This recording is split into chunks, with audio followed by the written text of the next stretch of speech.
इतनी चुनौतियाँ बहुत हैं। कोई भी शहर है, अलग अलग प्रकार के शहर है।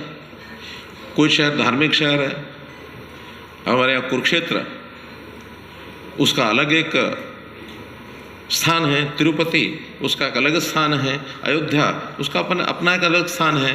काशी, अपना एक स्थान। तो ऐसे धार्मिक जो शहर होते हैं, वहाँ लोगों के व्यवस्थाएं भी अलग चाहिए, स्वभाव भी अलग होता है, वहाँ की विकास के प्रकार भी अलग हैं। कुछ शहर टूरिज्म के नाते से अच्छे हैं। शिमला टूरिज्म के लिए बहुत बढ़िया है। श्रीनगर टूरिज्म के लिए बहुत बढ़िया है।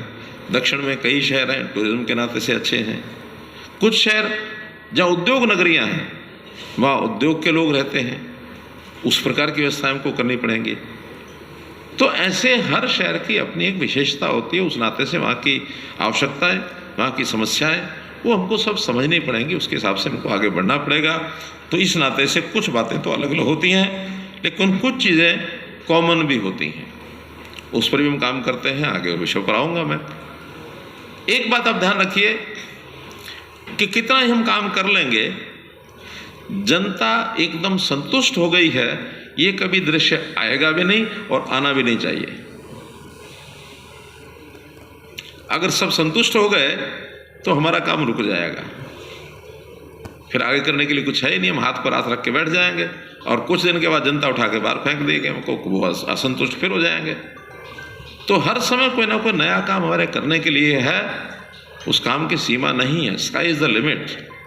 इस आधार पर हमको काम आगे करना चाहिए, बढ़ना चाहिए। हाँ, सबसे ज़्यादा संतुष्टि जनता को होती है। हम जो जनप्रतिनिधि हैं, इनकी छवि कैसी है, इसको देख करके ज़रूर संतुष्टि होने का विषय आगे बढ़ता है।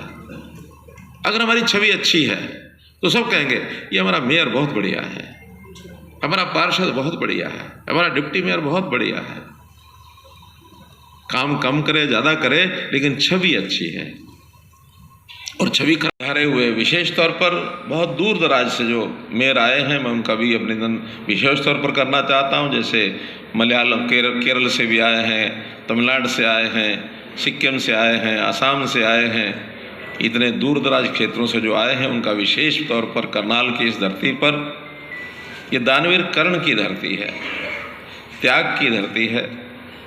और हरियाणा, जिसको भगवान कृष्ण द्वारा जो गीता का संदेश जहाँ दिया गया, वो हरियाणा गीता भूमि है।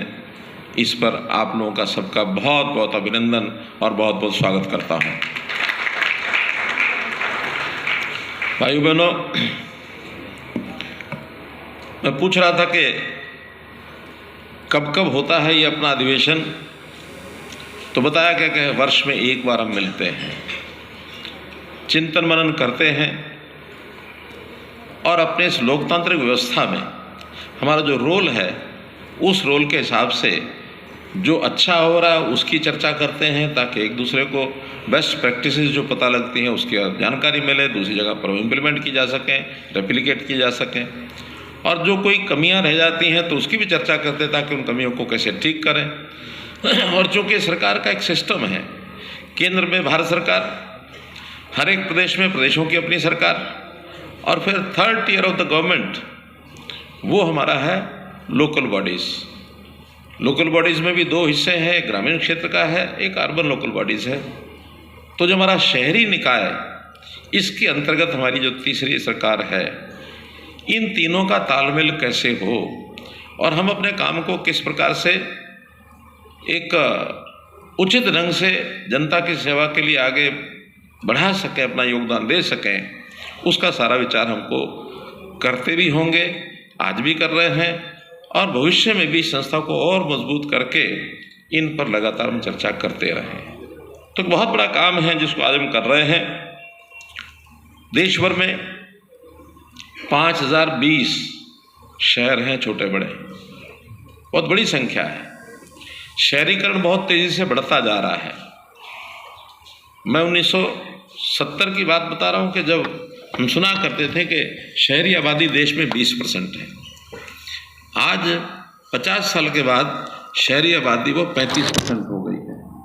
और बहुत जल्दी क्योंकि ये गति पहले शायद सालों में इतनी ज़्यादा नहीं थी जितनी 10-15 साल में पहले हुई है। और आने वाले 15 साल में, यानी अर्थात 2047 में, ऐसा माना जा रहा है कि देश की जो शहरी आबादी है वो 50% हो जाएगी। We will cross 50% in urban areas. Urbanisation बहुत तेज़ी से बढ़ रहा है। जो शहर वर्तमान में हैं उनका भी दायरा बढ़ा रहे हैं हम, नए शहर भी बन रहे हैं। नए शहर बिल्कुल एकदम शुरू से, ज़ीरो से नए शहर बन रहे हैं। और कुछ बड़े बड़े गांव हैं, उनको भी म्यूनसिपैलिटी के रूप में बनाने के लिए आज थोड़ी सी लोगों में रुचि जागी है। एक समय था ये रुचि कम थी, लोगों को लगता था शहरीकरण करेंगे तो और कुछ भी नहीं होगा, तो हमारे ऊपर हाउस टैक्स लग जाएगा। ये